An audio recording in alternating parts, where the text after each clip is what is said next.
Hello everyone, आज हम definite integral पढ़ेंगे जो कि आपका बीटेक या फिर बीएससी की मैथ्स के लिए हेल्पफुल होगा। तो टॉपिक है आज हमारा डेफिनाइट इंटीग्रल। डेफिनाइट इंटीग्रल किससे डिनोट करते हैं हम डेफिनाइट इंटीग्रल को? Integration a to b f x d x. Definite यानी कि जो लिमिट्स होंगी वो क्या होगी? गिवन होगी। इनडेफिनाइट में क्या होता है कि हमारे पास लिमिट्स गिवन नहीं होती, जिसकी वजह से हम इंटीग्रेशन करने के बाद हम कांस्टेंट सी को ऐड करते हैं। अगर हमारा इनडेफिनाइट इंटीग्रल होता है तो हम क्या करते हैं? इंटीग्रेशन करने के बाद जो भी हमारा इंटीग्रेशन हो जाएगा तो उसके बाद हम उसमें सी को ऐड कर देते हैं। जो भी हमारा इंटीग्रेशन के बाद आंसर होता है हम उसमें एक कांस्टेंट को ऐड करते हैं। लेकिन डेफिनाइट में क्या होता है? आपको अपर लिमिट और लोअर लिमिट गिवन होती है, जिसकी वजह से आप उसमें लिमिट्स को पुट करते हो और आपके पास डेफिनाइट इंटीग्रल का आंसर आ जाता है। जैसे अगर इसी को ही देखें, अगर इसका जो भी पर्टिकुलर आंसर होगा तो उसमें आप क्या करोगे? पहले अपर लिमिट पुट करोगे and then lower limit put करोगे, which will our required answer. ठीक है, देखो अब हम पढ़ रहे हैं fundamental theorem of calculus, calculus की फंडामेंटल थ्योरम। तो क्या बोलता है ये कि हमारा एक एफ फंक्शन है जो कि बिलोंग कर रहा है आर से, रियल नंबर से, और जो हमारी इंटरवल होगी वो क्लोज इंटरवल होगी ए कॉमा बी। ठीक है, अब क्या बोलता है कि अगर हमारा एक फंक्शन एफ जो कि बिलोंग कर रहा है आर से और हम लेट कर लेते हैं कि जो फाई है वो एक हमारा डिफरेंशिएबल फंक्शन है close interval a comma b पर, let phi be a differentiable function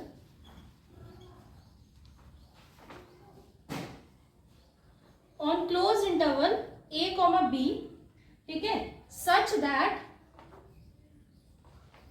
phi dash x is equals to f x. मतलब अगर हम फाई एक्स का डिफरेंशिएशन करेंगे that is phi dash x, वो क्या आएगा? एफ एक्स आएगा for all x belong a comma b. ठीक है, तो क्या होगा? Then a to b f x d x is equals to phi b minus phi a. ठीक है, तो सिंपल हमारी जो फंडामेंटल थ्योरम ऑफ कैलकुलस है वो क्या बोलती है कि अगर हमारा फाई कोई भी डिफरेंशिएबल फंक्शन है ए कॉमा बी क्लोज इंटरवल पर, सच दैट कि जो फाई डैश एक्स है वो एफ एक्स के इक्वल है for all x belong to a comma b, और ए कॉमा बी क्या है? क्लोज इंटरवल है। Then a to b integration a to b f x d x, ये हमारी लोअर लिमिट ऑफ इंटीग्रेशन और ये हमारी अपर लिमिट ऑफ इंटीग्रेशन। तो इक्वल्स टू किसके होगा? Phi b minus phi a के इक्वल होगा। ठीक है, देखो अब हम पढ़ेंगे properties of fundamental properties of definite integral. Properties of definite integral, तो इसमें क्या बोलता है? फर्स्ट प्रॉपर्टी है कि अगर integration a to b f x d x हो रहा है तो वो इक्वल्स टू होगा integration a to b f t d t. That means change of variable doesn't affect the integration। ठीक है, where limits will be same, मतलब जो हमारे a और b है वो तो सेम रहेंगी, बट अगर हम x की जगह t कर दें, कुछ भी कर दें, कुछ भी वेरिएबल डाल दें, then it does not affect the integration। Okay, next property है हमारी,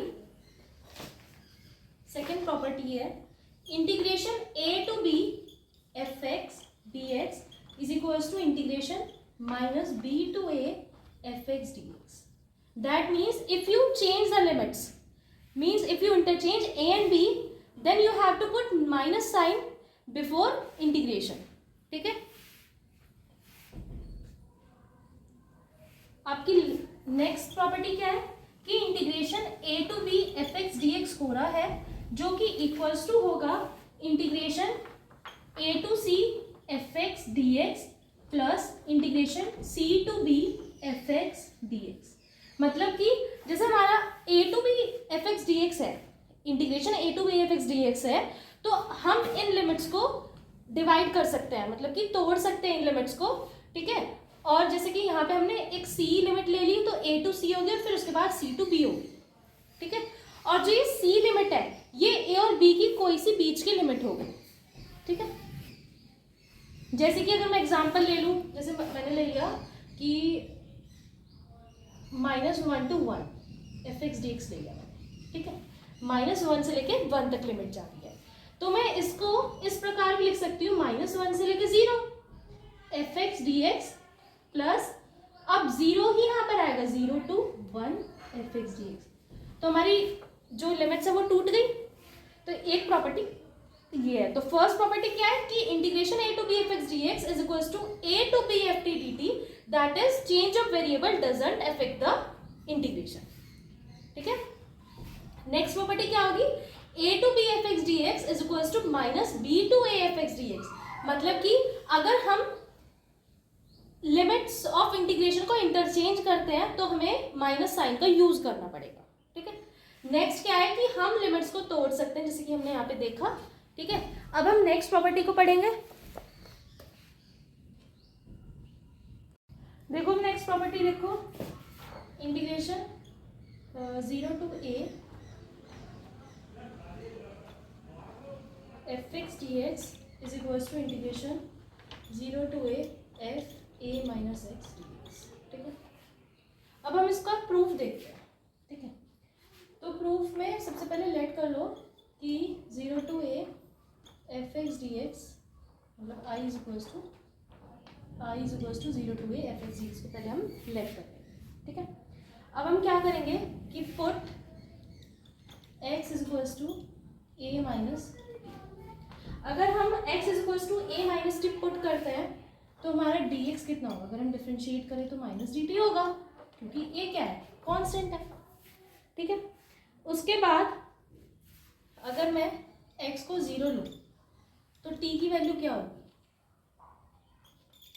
अगर x 0 ले लें तो 0 is equals to a minus t, that means कि t की वैल्यू a होगी, ठीक है।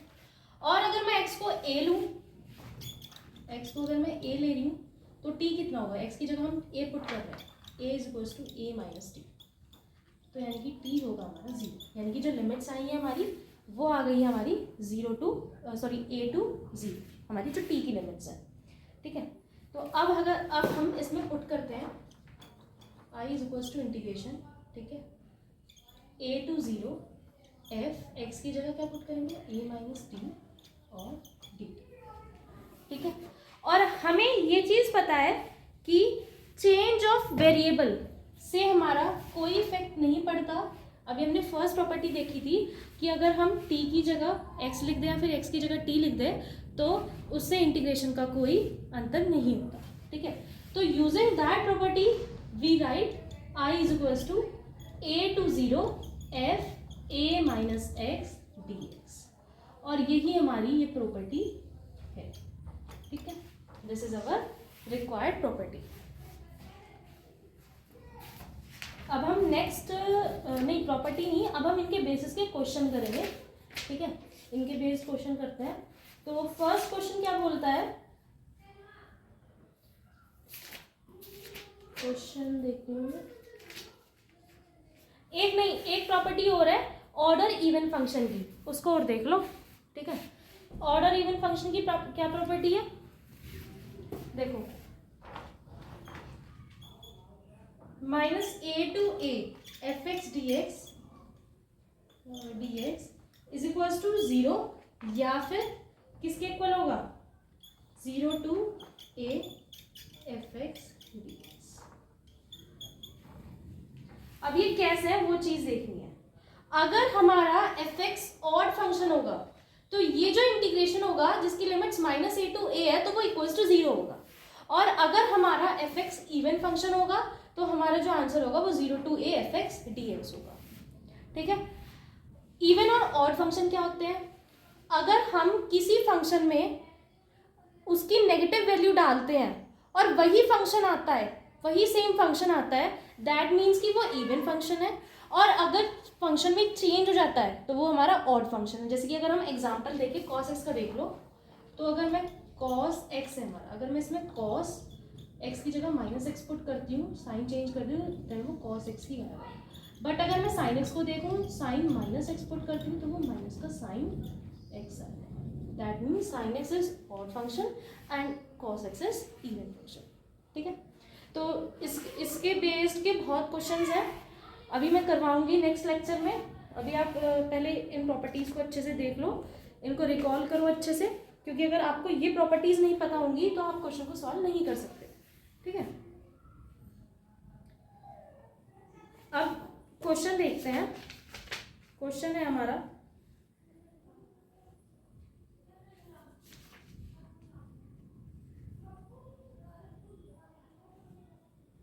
एक बहुत ही सिंपल सा क्वेश्चन है कि 0 to π/2 integration 0 to π/2 cos x minus sine x upon 1 plus sine x cos x dx। पहले मैं इसको रफ कर देती हूँ तब लिखती हूँ।